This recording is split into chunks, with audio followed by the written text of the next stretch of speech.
Hello mga tropa peeps! This is your Basudenyang Wind. And together, let's have fun!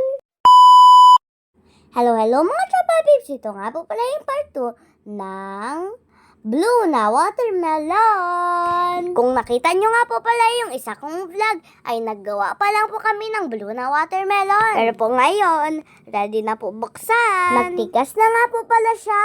Hinihintay nga po pala namin si Daddy magbigay sa amin ng watermelon. Panguha na sana po si Cloud, pero buti talaga nahila ko na siya kasi muntik pa ma-slice yung kamay ni Cloud. Kaya sinabihan ko siya, mag-wait. Dapat po talaga, hawakan ko talaga po si Cloud para hindi po siya ma-aksidente. At ayan na nga po pala at nakakat na po si Daddy ng blue na watermelon.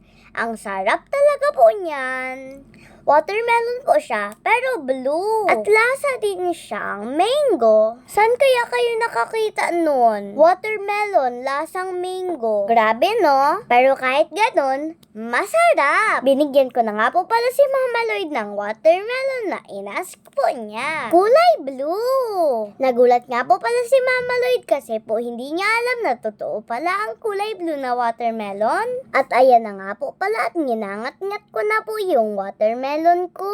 May nakalimutan ba tayo? Oo, hindi naman magpapatalo si Baby Cloud. Siyempre naman, kailangan natin siyang bigyan. Pero bakit inalisan lang tayo? Alala niyo po ano yung part 1? Yung challenge na kung madikit ba talaga yung gelatin sa balat ng watermelon. And guess what?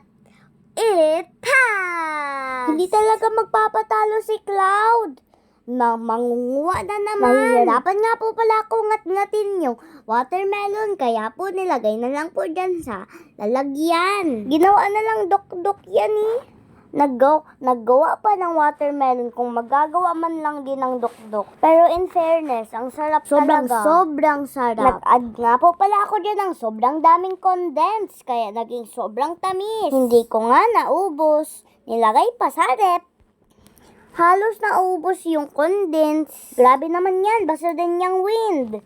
Basta nga po pala matamis, yan po ay favorite ko. Ang favorite ko nga po pala kainin ay ice cream. At syempre, cake. Pero hulaan nyo mga tropa peeps kung ano ang paborito kong flavor. Kung alam nyo, comment down below. Kung may request po kayo na pwede kong gawin, ay comment down below lang po. Kaya hanggang dito na lang po muna. Abangan nyo pa po more fun and more adventure videos ko. Kaya po yun lang. Maraming salamat and stay tuned and see you in my next vlog.